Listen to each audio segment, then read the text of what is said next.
You're listening to Crypt on WRFM, and on the line from Boston I have Laura Didio. Laura was the investigative reporter who got the exclusive on the Amityville Horror case with George and Kathy Lutz for Channel 5 News. So I suppose, first of all, thank you so much for taking the call, Laura. You've told the story, I'd say, 1,000,000 times at this stage. Yes, I would have never thought that something that I did when I was 19 years old would endure for so 3 decades, which is amazing. It is amazing. This story just really captured the public's imagination. Yeah, it's very, very rarely seen. What I would tell you, Rita, now you have a lot of young listeners who are undoubtedly here, and we have to go back to a time before the internet, before mobile phones, when you really only had a couple of channels on. And at the time that this occurred in the mid to late 1970s, The Exorcist had come out in 1974, and anybody who sees that movie today will still walk out of the theater or, walk away from their television set as scared as people were back when it first debuted. And so the Amityville Horror took place right after that. And of course, one of the elements about the story that made it a sort of natural born ghost story, if you will, was that this young fellow in his early 20s, Ronald DeFeo Jr., had in November 1974 taken a high-powered rifle in the middle of the night and basically murdered his mother, his father, 2 sisters, and 2 brothers in their bed. None of the neighbors heard anything.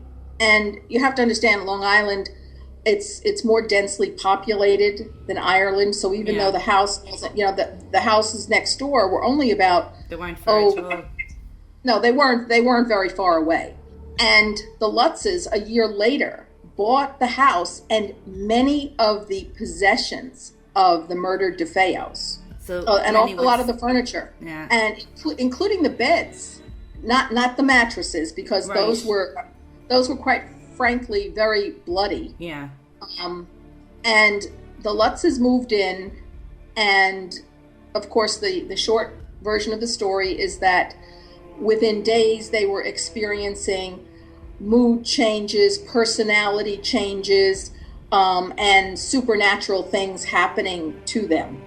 It's been pretty well chronicled in the movie, although a lot of that has been quite examinated. And of course it would as well. It's a Hollywood movie. If you just have it plain and simple, who's going to watch it? Exactly. So at the time that they had only done, the Lutzes, one interview that for New York Newsday, which was one of the local Long Island papers. And after that, they sort of disappeared from public view. And again, without the internet, without things like Google and Yahoo, and they were hard to find people. Yes, they were hard to track down. Actually, they were living with Kathy's mother, who was a nice Irish lady with the last name of Connors, and I tracked them down through George's business, which was a surveying firm, William Parry surveying firm. And I left a message for him and said, listen, I have done a lot of work on supernatural and paranormal investigations with people like Ed and Lorraine Warren and Hans Holzer, who was the original quote-unquote ghost hunter at the time. In fact, Hans Holzer had done a number, he did a book called The Lively Ghosts of Ireland. Really? And, yes, and he did a lot of investigations. He worked with 2 psychic mediums. One was Sybil Leek, who was very famous as a white Wiccan witch from England. And the other was Ethel Johnston Myers. And he did a lot of work over in Ireland. But so I managed to convince George and Kathy that I would really like to help them out. And they called me back. George called me back, and he asked me if I could meet them. Right. At the office the next day, and it was a Saturday, and I didn't tell anybody at Channel 5 about it because I was just a lowly news assistant. Yeah. I correctly assessed that if I said, ooh, I'm going out to see these people tomorrow, and I didn't come back with the story, they didn't agree to let us interview them, that could be a very short end to my, at that point, very new career. That's it, you're only starting out. Exactly, and there's no margin for error. Mm-hmm. So I actually went out, I met them, I actually spent 6 hours with them that day. And you have to understand, I know that there's a lot of people who, the bottom line is half the audience said, no, this is all a fake, they made it up. Mm-hmm. And the other half of the people who know about it say, well, they think it's true, possibly because they want it to be true, and everybody loves a good ghost story. Oh, well, that's it. You don't like, because even when I was researching the Amityville Horror, I was finding so much to prove it wasn't true, but at the same time you're not wanting to believe it because it's such a good ghost story. You want it to be true so badly. Exactly. Well, here's the thing: when you're dealing with the supernatural, mm-hmm. and I've said this before when I've been asked about it, there is no empirical proof. Well, there's a lot of paranormal investigations going on, and some people you can capture with infrared cameras, mm-hmm. Specters or things that look like fog or mist. Yeah. And you might hear these noises. But when you're dealing with the supernatural, if a ghost really does come calling, they are not card-carrying members of AFTRA. That's our name here in the U.S. for the Actors Federation. So they're not going to, if they do exist, they're not going to abide by the rules here mm-hmm. of the terrestrial world here on planet Earth, basically. Yeah. And I've never tried to convince people one way or the other. If people absolutely don't believe there's an afterlife, there's a supernatural, or there's a God, or anything like that, or ghosts, then fine, you don't believe it. And at best case, that group, the unbelievers, will espouse the theory that either the Lutzes were trying to perpetrate a hoax, or at best they were deluded and they really believed it. Well, I think the biggest thing for me when they say the Lutzes made it up because they couldn't afford the house so they could get out of the house. They were there 28 days. How could you get... Your first mortgage payment wouldn't be made at that point, so how could you fall so far behind? That's what I don't understand. Thank you, because that, in fact, I was asked that in the Amityville Horror documentary by one of the first reporters who was on the scene. Yeah. And I, again, back in, putting this in perspective, back in the mid-1970s, New York City, and they were outside of New York City, but, it applied to the surrounding, boroughs. Amityville, by the way, is probably about 90 or 100 kilometers east, of New York City itself.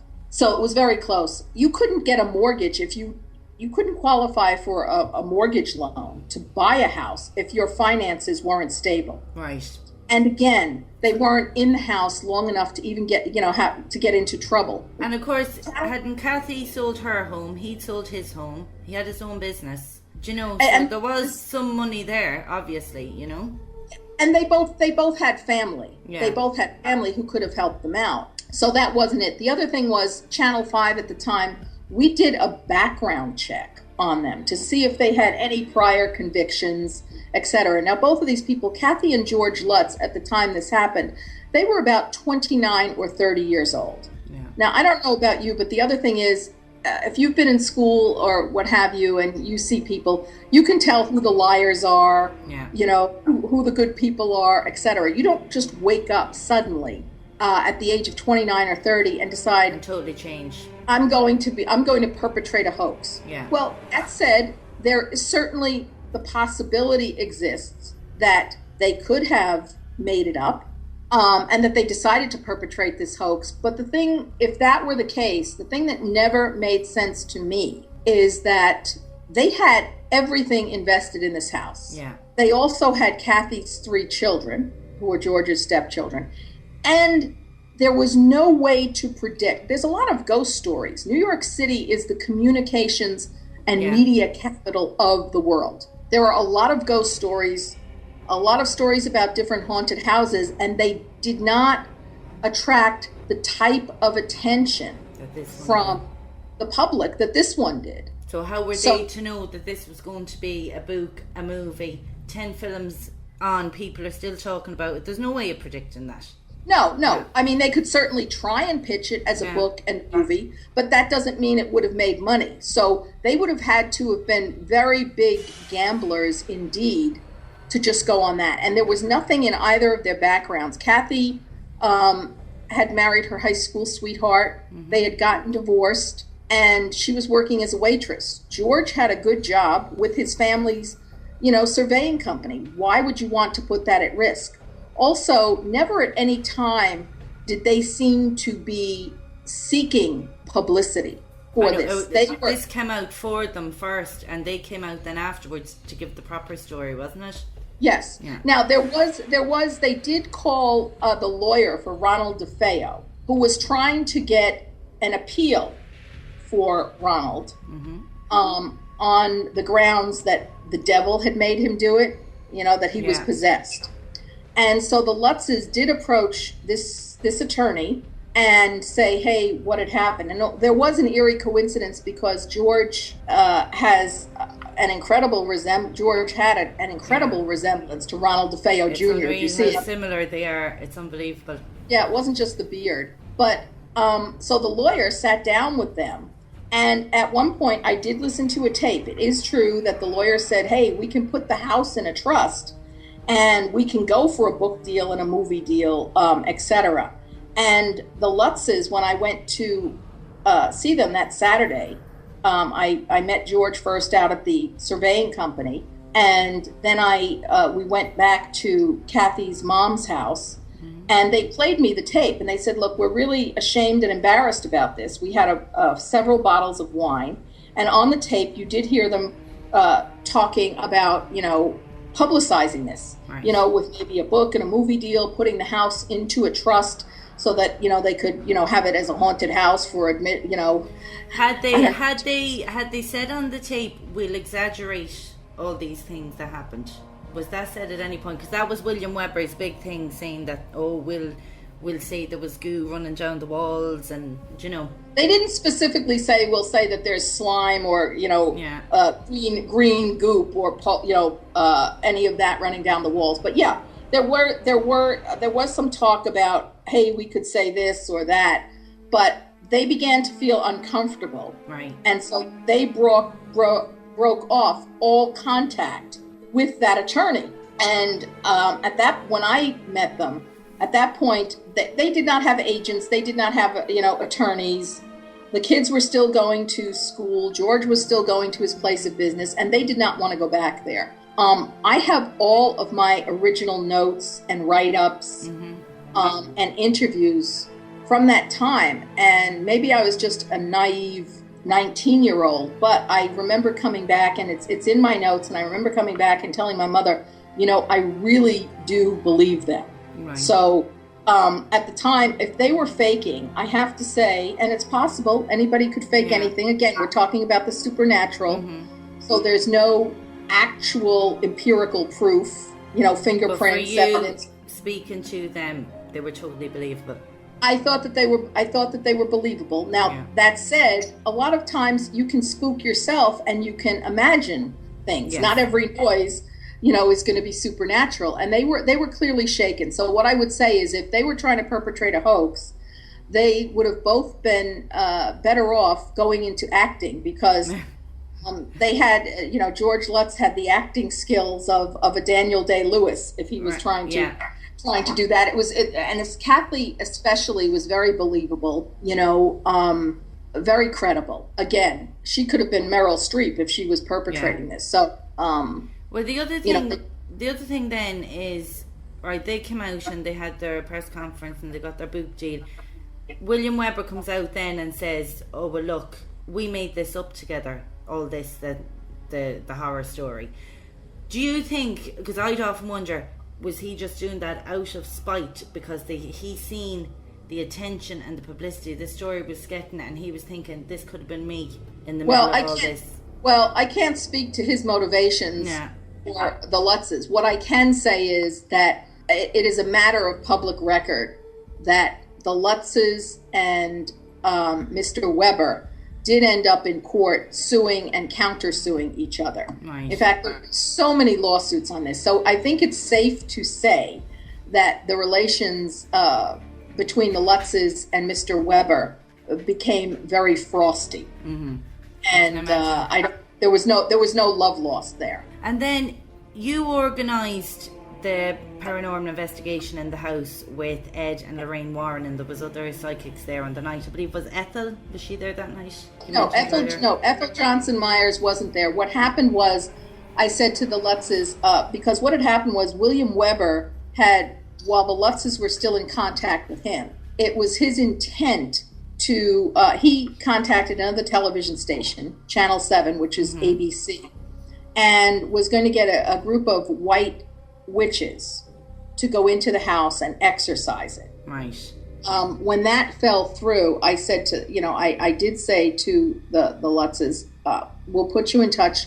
I did call Hans Holzer originally, but Hans at the time was unavailable. So I called Ed and Lorraine Warren.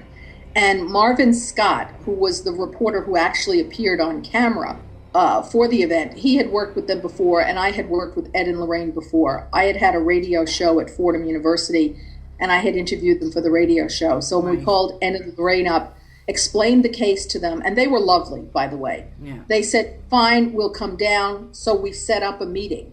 And actually, it was very interesting because George met us outside the house in Amityville.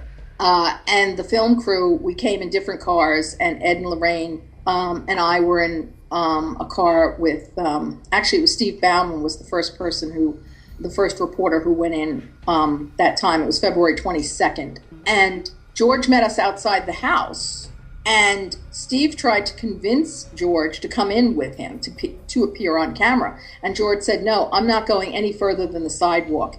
Here are the keys, you do it, have a nice... And so we went through the house that first time with Steve Bauman, with Ed and Lorraine, and Lorraine getting her impressions. And Ed was what we would call the demonologist. Right. And Lorraine is a light trance medium. That is, she's not all the way out and in a trance. It's what you would see on TV. And she felt sick at one point on the stairway. And she had some really definite impressions as we went, through the house. Yeah. It was physically affecting her. And again, to anybody listening here who are disbelievers, and I'm not trying to convince anybody, there's no way to say, I can't feel what a psychic is feeling. Yeah. And for example, Rita, if you were to tell me, oh, wow, I have a splitting headache, or I hurt my back, I have no way, I have to take it on faith that's no way true. Knowing.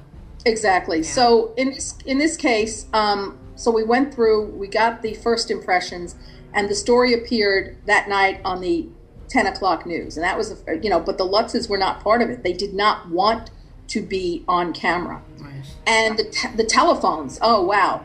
The switchboard at the TV station just lit up. Everybody wanted this story. So then that was when we decided, we need to go back in with other psychics. So Ed and Lorraine called up people that they knew, Alberta Riley, there was another fellow, Alex Tanos, who was from the New York Society for Psychical Research.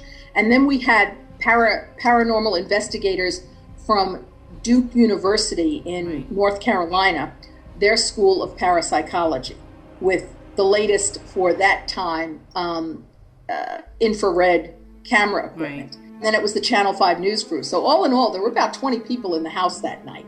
And it was more like having a house party because the house was lit from... Well, that's it. Lighting and everything else. Did you get any kind of eerie feeling? Did you feel anything while you were there? I didn't feel anything, but I will tell you of a couple of funny things that happened. Mm-hmm. Yeah, so several strange things did happen the night of the seance. That was March 6th. It was a Saturday night. I remember it very well because March 6th was my mother's birthday. Our cameraman, Steve Petropoulos, and let me emphasize here, this was a man who was 40 years old, slim, very fit. Mm-hmm. The camera equipment in those days was very heavy. So cameramen had to be very fit, trim, and strong, basically. He started to walk up the stairs to get some light, to do some lighting checks and things like that. And halfway up the first flight of stairs, he turned around and he said to me, and I'll never forget, he had a very puzzled look on his face. And he said, there's a room on the second floor. It's the second door on the right. And it's got one wall has all mirrors. And that was the master bedroom for both the DeFeos and the Lutzes. And the DeFeos had put in these 12 by 12 mirrored tiles on the wall, something that you might see in Las Vegas. It was actually kind of tacky. And he said to me, I don't know how I knew that. And at the time, Steve would have had no way of knowing that. Yes. Because there weren't pictures of the house that had appeared online, or there was no online, but they hadn't appeared in the newspapers. And in any event, Steve lived in New Jersey. Anyway, at that point, he continued to the top of the stairs, and he got to the top of the first stair landing. And all of a sudden, he turned around, he bent over, he was clutching his chest, he turned ashen and then went red. He was having severe chest pains and heart palpitations. So we rushed up to him, got him down the stairs, got him some water, and after about 10 or 15 minutes, it passed. Yeah. And he was okay. But this is a man who had, again, no history of any heart troubles or anything. So, and isn't it strange that happened on the stairs? Because Johnny came out later saying in my Amityville Horror that he was actually thrown up them stairs. So that was possibly a hot spot.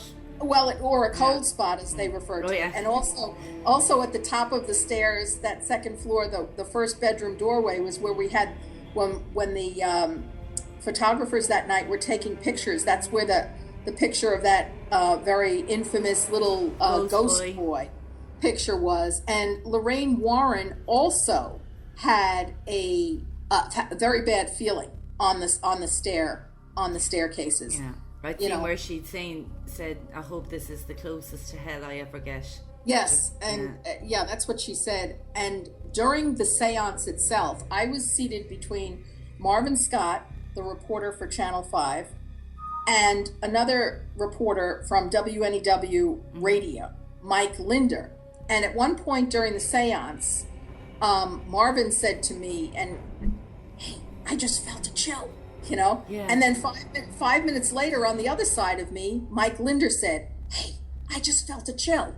And I'm like, I don't feel anything. And then one of the psychics, Alberta Riley, started screaming, it's in the second floor bedroom. It's on the second floor. Another psychic, Mary Pascarella, ran out, and she became physically ill.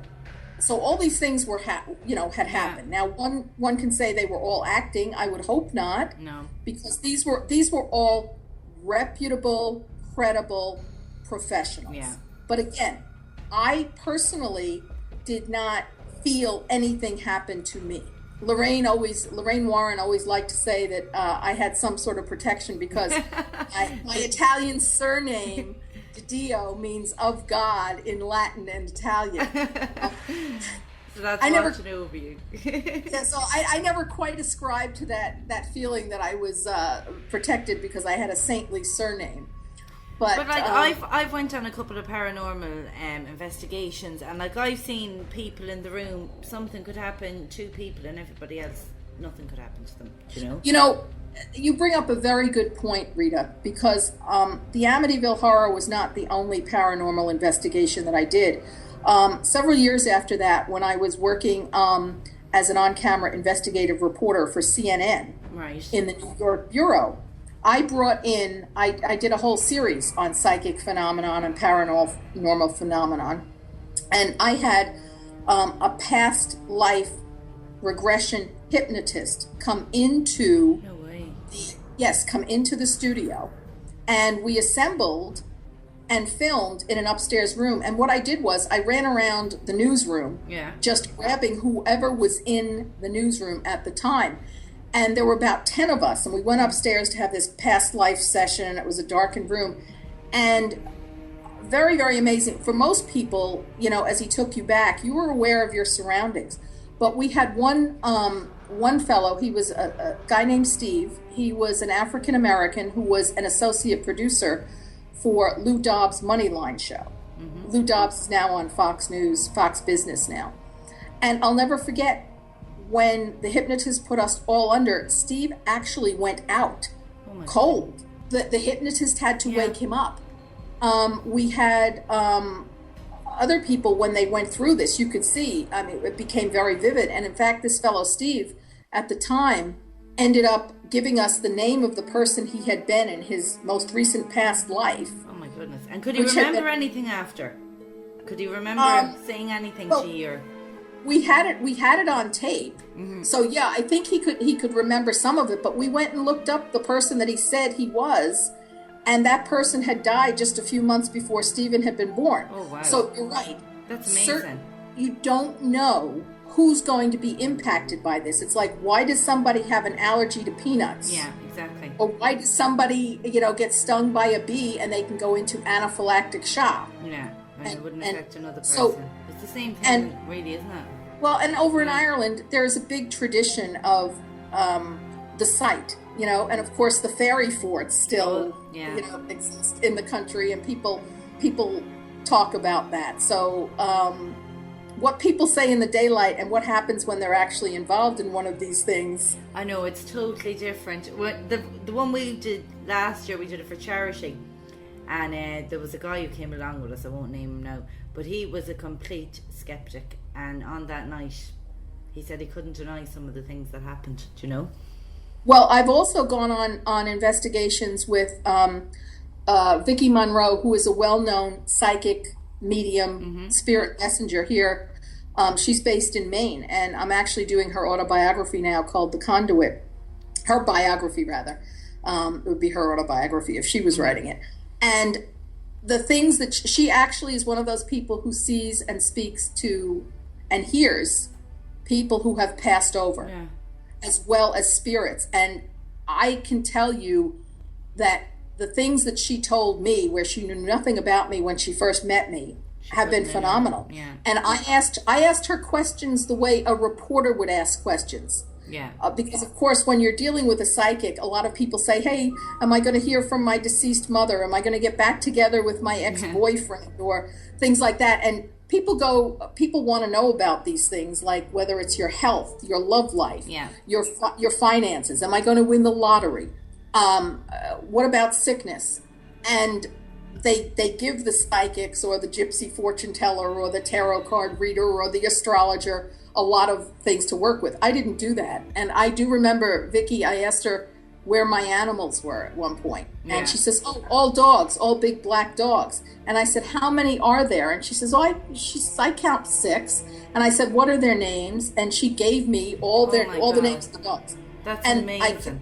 It was. And I can tell you for a fact that she wouldn't have been able to find those things on the internet because it wasn't there. Or Facebook or Tumblr. So that was personal stuff. So there is definitely something to this. And obviously not when you have a psychic, they have different talents. Yeah. And it's like if I say to you, "Hey, can you play the piano?" You might say, "Yeah, I can play the piano." But there are very few people who are going to be concert pianists. Yeah. You have a lot of people who say, "I play the guitar," or "I'm a singer," but it's not going to be, Bono. Or you're not going to reach that level. So, but I think there's so many fakes out there that it rings for anybody who actually does have a gift.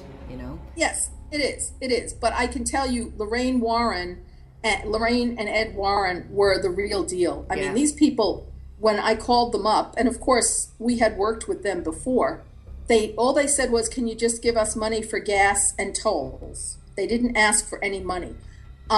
They spent time with us doing that. They did not get paid from Channel 5.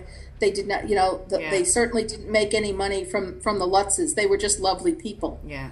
And they had a very good reputation. Now, as with anybody else, you're not going to find that everybody that they ever worked with loved them.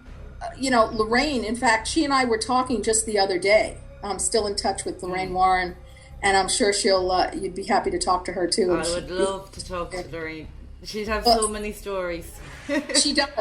And, you don't remember, I wasn't every place in the house with every one of the psychics at the same time. But Lorraine said to me, she reminded me of something that I had forgotten, And she said when Ed went down into the basement, she had followed him down there, and I was in another part of the house. And she said she would never forget that he had a funny look on his face. Yeah. As she went downstairs. She says, what happened to you? He says, well, he went downstairs and he said it was like somebody threw a wet blanket over him and was holding him down. I'm like, oh, wow, Lorraine, that was one part of the story I didn't recall. Yeah.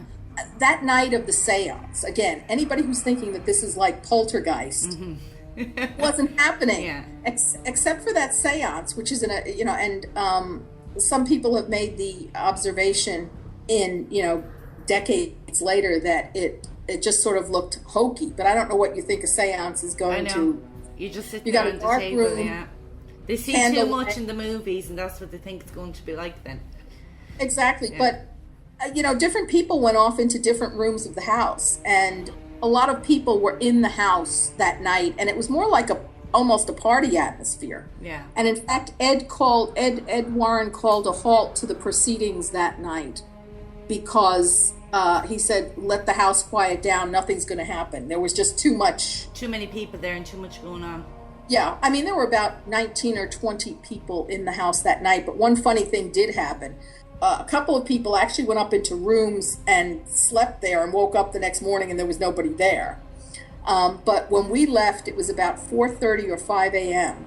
and the crew was packing up its gear, and the police showed up. Somebody had called the police. Well, what had happened was, somebody called the police, and I don't blame the good citizens of Amityville, because after that story broke, you had tour buses showing up. Oh, I can imagine. People it's, the Long Island Sound is right behind there, and people were coming up on the river in boats to try and get in. But that's that house. The Cromartys, was that their name?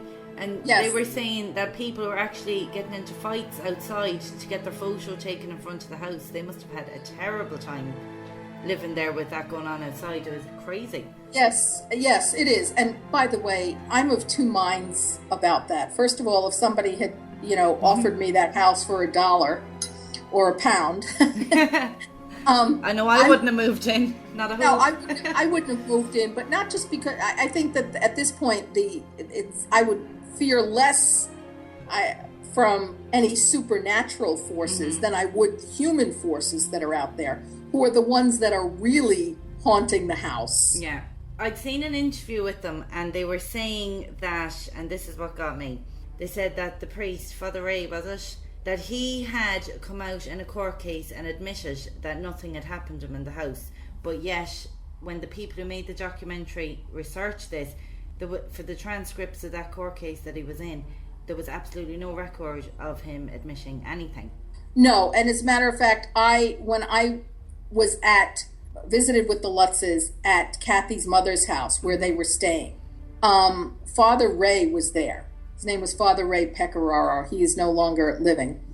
And he was very quiet, and the Warrens were there too that night. And I did turn to him and I did ask him, Father, what happened? I mean, I know what I've been told, but I would like to hear it from you personally. And he said, yes, he went into the house to bless the house. He had his crucifix and holy water. Right. And many people do this. That's, Well, I know when I move in a house, I always bless it. Always. And he said he heard a voice tell him, get out. And he said he was slapped in the face.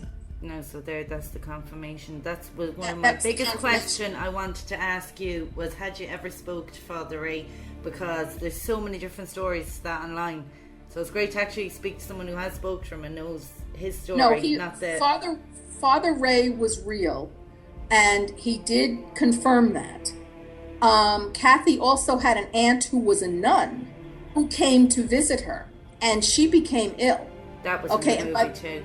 Yeah, and Kathy's brother Jimmy and his wife, his new bride at the time, Carrie, were also there the night that Father Ray was there. And they were having their wedding reception. Jimmy had about $1,800, which I think would probably be about 2,500 pounds. I'm not sure what the exchange rate is right now. And it went missing. Now, unless George or Kathy had stolen it, that didn't make sense. But they also, women that apparently what Kathy told me originally was that the house worked on women differently from the way it worked on men. Kathy would feel a sense of peace in the kitchen and feel childlike. But she also told me directly, she looked in the mirror one day, and this has been widely reported, it's been around, when she and her face was like an old woman. And by the way, anybody who met Kathy Lutz loved her. She was a very gentle, calm person. Kathy died back in 2004, 9 years ago. She was only about 56, 57 years old. Yeah. She died, she had breast cancer, and she also had something called Valley disease, which is a respiratory ailment. Right. So she was on oxygen. Kathy was a very religious woman. After she and George got divorced, she remained in Arizona, and she was doing a lot of charity work. She had Meals on Wheels that she was delivering to people. Yeah. And her sons showed me a book that, of thank you letters from all these people. One of the most compelling things to me, the arguments for the story, that they did not make it up, and that they, at the very least, believed all of these things happened to them. But if someone does that kind of work as well. Was Kathy. She was not seeking out the limelight. She was not rich. The last time she appeared on camera was for the History's Mysteries documentary, right, for the History Channel back in 1999. If this had been a hoax, I can't believe that anybody who was as kind, compassionate, and there's no other way to put it, God-fearing and God-loving as Kathy would have gone to her grave without unburdening herself and saying, hey, this was a lie, I made it up. And that never happened. But then, speaking then of Kathy's personality, Christopher and Daniel have said that George he abused them in the house. Daniel has said he tried to kill George in the past.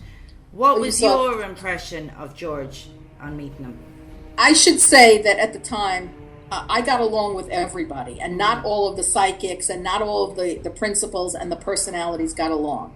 When I met Kathy and George, they were in a very fearful, frightened, and frame of mind. George was a strong personality. Mm-hmm. He was also somebody who I felt at the time was high strung, quick temper. Yeah. I didn't live in the house with them, but Kathy and George did tell me that one of the things, they told me this personally, and I have it on, taped interviews and written interviews that I did with them, that the house was working on them. Not to the extent where you've seen the movies where he's taking an axe and trying to kill the family, but he said at one point, he and Kathy were acting like drill sergeants one night, ordering the boys around and, slapping them. They took the wooden spoons to them as well. They were Yes, the wooden spoons. But I think in the dynamics of a personality, anything supernatural aside, Danny has been very candid. It's in the My Amityville Horror documentary that Eric Walter directed and that I was in. Yeah. That he couldn't stand George. Yes, he said he wanted to kill him. But that can be a dynamic of stepfather, stepson.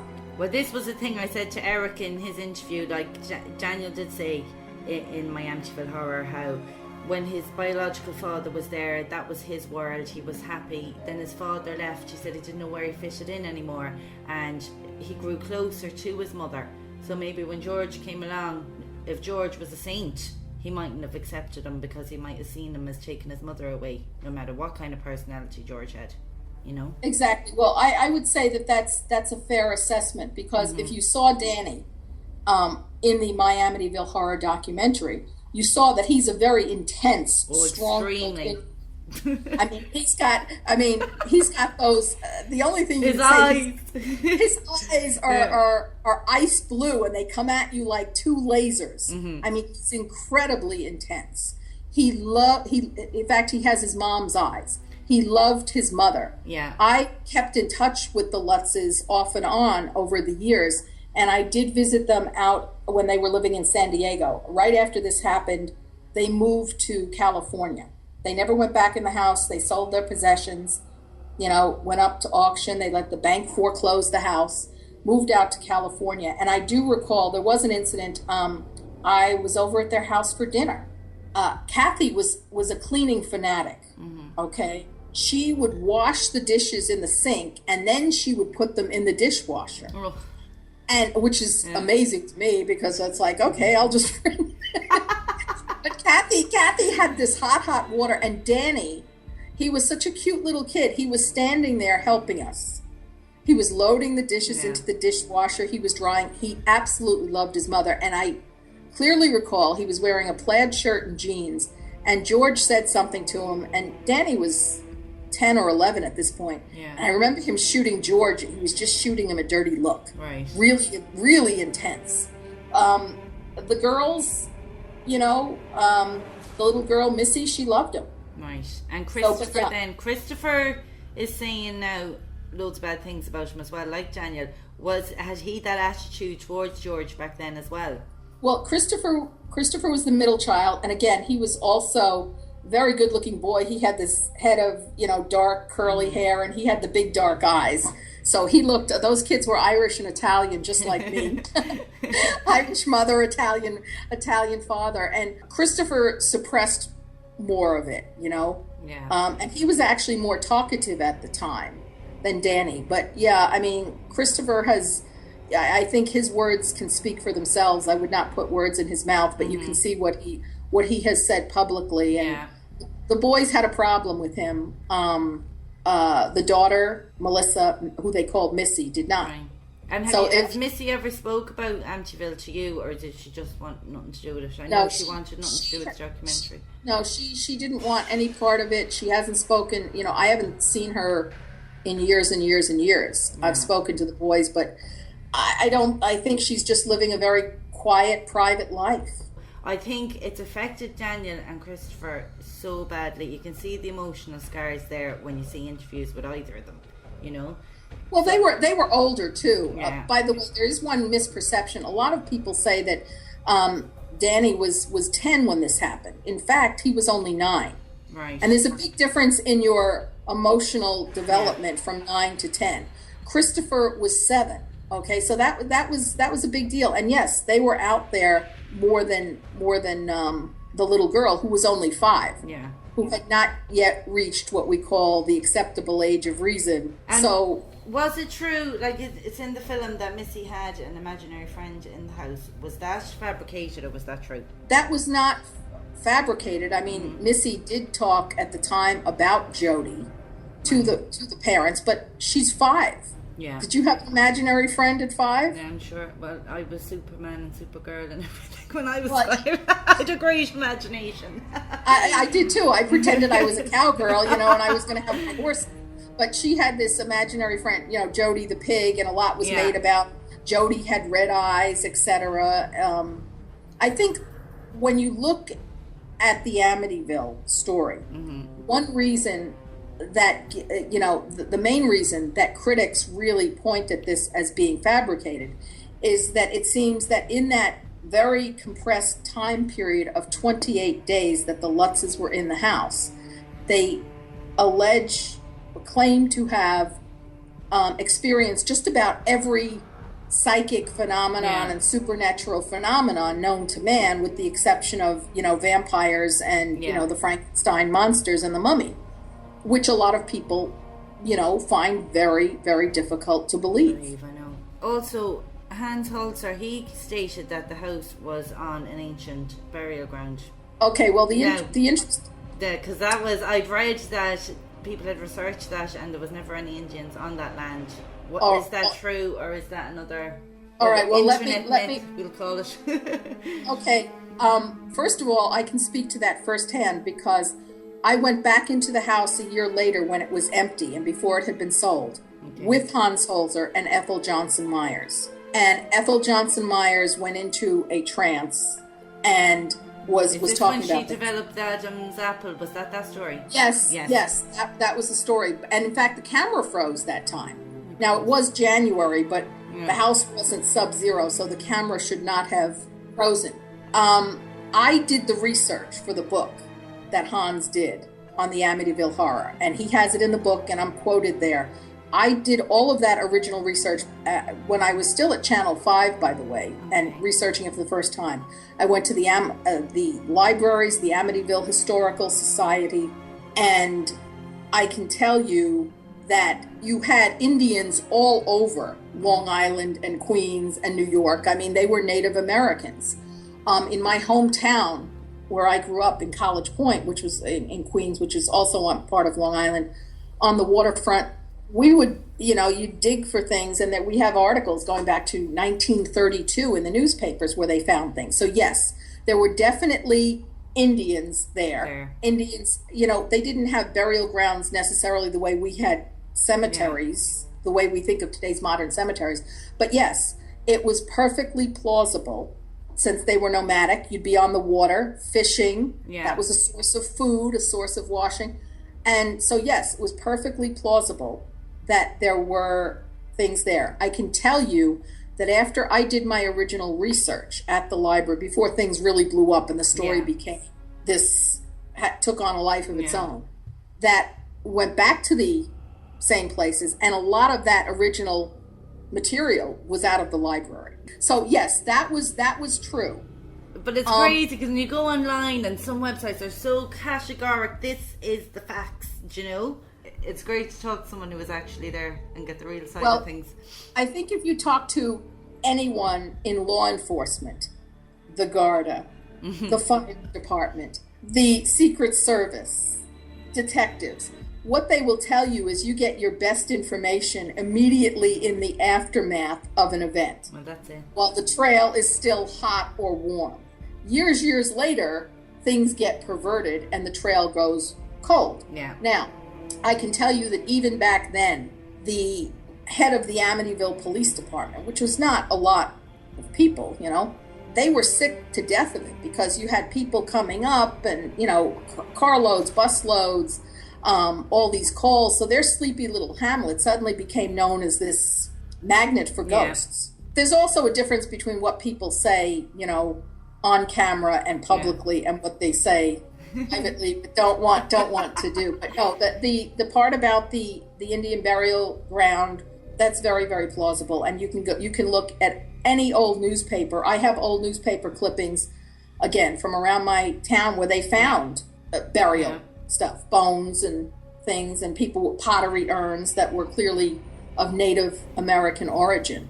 And you see, that was part of it as well. They were saying, because that went, the Indians were there, rituals probably went on in the day. Then there was the tragedy of the 6 people getting shot in their beds. In comes George, and he's supposed to be practicing the occult in the house, and he awoke and all this. Did you ever see any proof that he was into the supernatural or the occult? No, I didn't. I know that Danny has said that. Mm-hmm. But what I found was when I originally talked to George and Kathy, they were looking for an explanation of why these things were happening and what these things were. Mm-hmm. So what they told me was they started taking a crash course in the supernatural and to find out what was going on. George described himself as, before any of this happened, as a non-practicing Methodist. I don't know if you have very many Methodists over in Ireland, but it's sort of a liberal Protestant denomination. Kathy, of course, was Irish Catholic. Her mother was very religious. The thing about, the other thing that I always found compelling was when I met Kathy's mother. She was a very no-nonsense woman. She had a very good job. She was very religious. She went into her house. She actually had full-sized holy statues there and crucifixes. I don't think she would have countenanced any of this if she thought that her daughter was trying to perpetrate a hoax. Mm-hmm. So I think my feeling has always been that something happened to them. I also do feel that George, because of his personality, triggered it. Well, that's been my theory all along, was that it had something to do with him, and that's why no one else who's lived in the house since has complained of any paranormal activity at all. But you can. It could be that this occurrence happened a bare year after you had 6 people violently murdered. Yeah. 4 of them minor children. And a lot of times you'll have that, I think, if you believe this, then it's plausible, if you're a believer in the afterlife and the supernatural, that you have residual bad energy there. Left behind. There were some actual mysteries still associated with the DeFeo murders. For example, the autopsies and toxicology reports found that there were no drugs in anybody's system, and yet all 6 of those people who were murdered in their beds, they were all found in their beds. I know, and face down, fast asleep. That in itself is such a mystery, isn't it? Yeah, and nobody can figure that out. And the first gunshot should have woke everyone in the house up straight away. Yeah, exactly. I don't know about you, but if my dog gets up in the middle of the night, I can hear the dog walking around. So even, and 2 of the 2 boys were on the 3rd floor. So somebody should have heard something and moved. But that's even the fact that they weren't on the same floor. He had to travel up to another floor to get the rest of them. And he's given so many different accounts of what happened on that night. I don't think anyone will ever know. I agree with you. He's changed. Ronald DeFeo Jr., who is serving, concurrent life sentences up in an upstate, maximum security prison in New York, has changed his story very, very often. There was another rumor as well that George actually knew Ronnie before ever moving to the house. Is that another internet myth? I think it is another internet myth. I mean, I don't know. While Long Island is a big place, maybe they bumped into one another. But no, I had never heard from George or Kathy that they had any acquaintanceship. Yeah. And the other one is the red room in the basement. The red room. That one I can debunk. First of all, it was not a room. It was not a room the way we think of a room. Right. It was a little indentation. It was like an indentation, under the stairs, like you might think of a kid's playroom. Right. And actually, that goes back to the DeFeos. They had gotten a sale on red paint. Right. And one of the DeFeo boys and his cousins had decided they were going to paint that thing red. It had nothing to do with demons, ritual sacrifice, doorway to hell. That was another one. Gateway to hell. It was pure coincidence that it was red paint in a small. Because I'd seen another bit on a documentary where one of the neighbours had gone in and shown this little red room, but at the same time I'd seen another documentary where it did actually look like this big red room. Do you know? No, the other girl had shown something totally different. So this is where all the confusion everyone gets when they research the story. The scariest thing one of the scariest things that happened the night of the seance, I think I told you earlier in the conversation that we were packing up to leave about 4:35 in the morning, and the police showed up. Somebody must have called. What had happened was we were packing up, and the next door neighbors, the man and his wife, came home, and the wife was obviously drunk, very drunk, and she starts running up and down the side lawn between the 2 houses, saying, "Woohoo, Ronnie, you want to come out and play guns?" Oh my goodness! And we're all looking at her. At that point, the husband comes out, grabs her, and drags her into the house. And the next thing 5 or 10 minutes later, the cops show up wanting to know who we are. And funny enough, Marvin Scott didn't have his press credentials with him. Right. We had to use mine, and we said, no, we have, I have the keys to the house. The Lutzes have the keys to the house. We have their permission to be there. And the cop was like, oh, we're so sick of this house. We're having to, people are coming up the river in motorboats, trying to come in because there's a boat dock there. There's people trying to get in. They're trying to break in. And that was only the start of it. Yes. They had many decades to come. Well, it was funny because when I was filming out there in 2010 and early 2011, we called up Eric Walter called up the Amityville police department and said, hey, we would like to do this. Is it okay? And they said, yes, just be very quick and very discreet. Right. And myself and Danny, there's a shot in the documentary of Danny looking at the house and standing in front of it. And as we're doing that, you'd see people peering out the windows at us. And you can just imagine how those poor folks feel. Oh, God, oh, here we go again.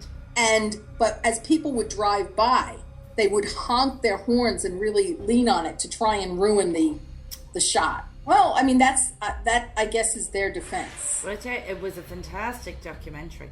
Eric did a wonderful job. And it was interesting because he became fascinated with this. He's sort of we're on to second and third generation Amityville devotees now. And he became very fascinated by this and put up a website and contacted me and said, would I do an interview with him for the site? And I said, I'll be happy to talk to you, but I'd like to sort of stay off the internet on this. I didn't even realize over the years how much of a cult following this has. And it's just amazing because when you go on and you see yourself in third person, people say, well, Laura Didio said this, or, oh, that's Laura Didio. It's like, I wanted to maintain my objectivity as a journalist. Yeah. I make a clear distinction between what my opinion is, and my opinion is that something happened to them. Mm-hmm. I can tell you that after being in there for the Seance, after being in there with just Ed and Lorraine Warren on that first time, after being in there with Hans Holzer, I did go back into the house on my own one afternoon when I had their house keys. Right. And I took my dog with me. And it was a sunny Saturday afternoon. And I just wanted to walk around and see. And I wasn't really technically supposed to be there. Right. George Kathy said, don't go into that house alone. Don't go into that house alone. And my dog's name was Fritz, and he was a big German Shepherd, very calm dog. And I was walking around the house, and all their furniture was still there, just the way they had left it. It would look the same way your house or mine would look as if you just walk out to go to the store. And I didn't notice anything until I heard my dog growling. The dog was in the front hallway at the bottom of the stairs, and he was looking to the top of the stairs by that one door where we saw the ghost boy photo. And all the hackles were standing up on from the back of his neck to his tail, and he was just staring and growling. That is so weird. Now, nobody told the dog this was a quote-unquote haunted house. And the exact same spot again. The cameraman, Danny, says he was thrown up the stairs. Do you know? It's the same spot again. I have to tell you, at that point, I started getting goosebumps because I couldn't see anything, I couldn't hear anything, I couldn't smell anything. One might say, hey, maybe there's squirrels in the attic, but he wouldn't have reacted that way. And it's just too coincidental as that spot again. Yeah, I was that creeped. I couldn't see, hear, smell, feel anything again. But the dog did, and it's very interesting because these days I know if you take a look, a lot of dogs, we know now that dogs, certain breeds, retrievers, Labradors, what have you, can sense when somebody is going to have an epileptic or diabetic seizure or even heart attack. There's a very famous story that's been reported in the news over here in the States about this one cat who lives in a nursing home, who visits people, and when this cat visits the people in the room, within a half an hour or an hour, they're dead. Oh my God! Oh God! And he goes see this cat coming into your room. Well, but if we're in a nursing home and you're elderly and sick, and you see the cat, and you're thinking, right? Your time is short. So animals can sense things that many humans cannot. Yeah. I mean, look at even natural disasters. When you had that tsunami in Malaysia several years back, you saw the elephants running for high ground before the tsunami even hit. They knew, and many others too. So the dog, and at that point, I said, okay, this is creepy. I started up the stairs, and I'm thinking, oh, you're brave. You actually went up the stairs. No, I started up. Oh. I'm not that brave. I started up the stairs, and I'm thinking, Laura, this might not be a very good idea. No. Because nobody knows you're here. You're not supposed to be here, although my car was parked outside. Yeah. And maybe it's not such a good idea. So at that point, Fritz and I left. Yeah. So there you have it. The real Laura Didio, Howard. There you go. But when you've them keys in your hand, you couldn't help, but the curiosity would get the better of you to go in by yourself and see would anything happen while you're there without any camera crew, Well, yeah, I wanted to see, and it's interesting because everybody has a different take on it. Hans Holzer always maintained it was a simple haunting. The Warrens said no, there was some other force there, that was demonic. Other people thought, well, it was the restless spirits of the murdered DeFeo family. I don't know, and I don't know if anybody. You're not going to have a conclusive answer to this ever. No, there's nothing absolute. So what I say to people is, as a reporter, did I see beds levitate? Did the earth move? Did I see green slime, black flies? No, none of that happened while we were there. Did I see a couple of, Marvin Scott to this day has said, well, he felt a little chill.